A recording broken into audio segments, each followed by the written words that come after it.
Hello, good morning mga kagulay. Okay, nandito tayo ngayon sa pinaggagawan natin ng balag o kaya tamnan ng ampalaya. Okay guys, ipapakita ko sa iyo yung ginagawa namin ito. Okay.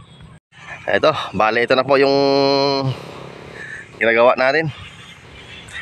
Ito, bali 1, 2, 3, 4, 5, 6 pitong linya po yung ginagawa natin. Ayan. Pero napakahaba po yung natin. Ganito mga abot ng 200 meters yung layo. So kulang-kulang isang hektarya itong ginagawa natin ng balag. Ayan. Bali umaabot na po ng kulang-kulang 300 na po yung kawayan na nagamit natin dito. Di lang natin alam kung kakasya pa o kulang pa yung nakuha nating kawayan. So ito, bali ito may kulang-kulang 3 metro yung pagitan. Pagkatapos ito hanggang dun 5 meters naman. Ayan. Bali bukas baka pwede na magpatanim. Bali pinunla po natin yung yung ampalaya. So ayan.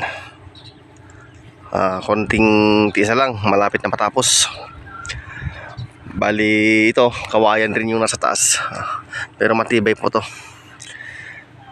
Tapos itong linya na pa kanyan, lagyan ng alambre.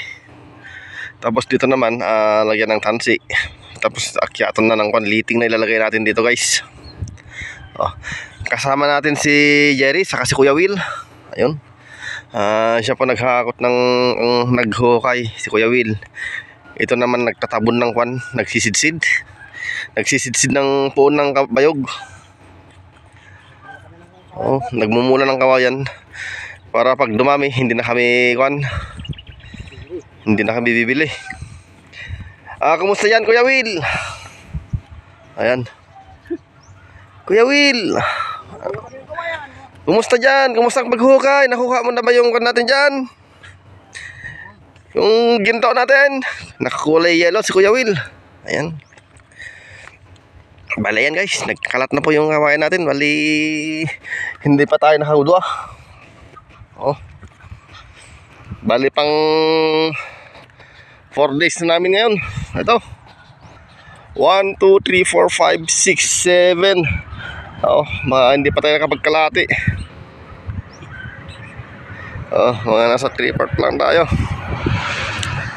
Ito. Pero bukas patataram na natin. Nagkikilo Kuya Will. Kuya Will, bali agpusid kanto pala tayo yung pagkadwaim detan ni. Hanggang agbabawasin basta pagkadwaim mon. Tay sudsud mo tan. Padasin mo yung pelang karga na ito. Okay guys, update ko kayo pag magpapatanim tayo o kaya kung matatapos na ang balag natin. Ito yung po yung balag natin. Ayan. Bali yan na yung natapos natin. Pero marami pang kulang yan. Kargaan pa natin ng alambre dito sa linya na to, katulad nito, itong tansi na to. Pero guide lang namin to. Pero ito rin gagamitin. Yung gustong nagtatanong kung anong tali, ito ang tinatawag nilang banana twin 3-ply. Napakatibay po ito. Kapag natapos na magamit, pwede po ulit tanggalin para itabi, gagamitin po ulit. Pero yung alambre siguro kapag nagamit ng isa hanggang 2 taon, kinakalawang na. Ito. Tali. Tapos itong mga tansi. Kuya Will, pag gudway may tan. Gudway latan ba mo nga hamo nga rukodinin pagkaduim. Okay. Baka 2 araw o 3 araw pa maglalagay na kami ng kwan, alambre o kaya tong tansi. Okay guys, maraming salamat mga kagulay. Abangan po yung pagkatapos ng kwan natin. Okay, hanggang dito na lang, Rock TV Vlog.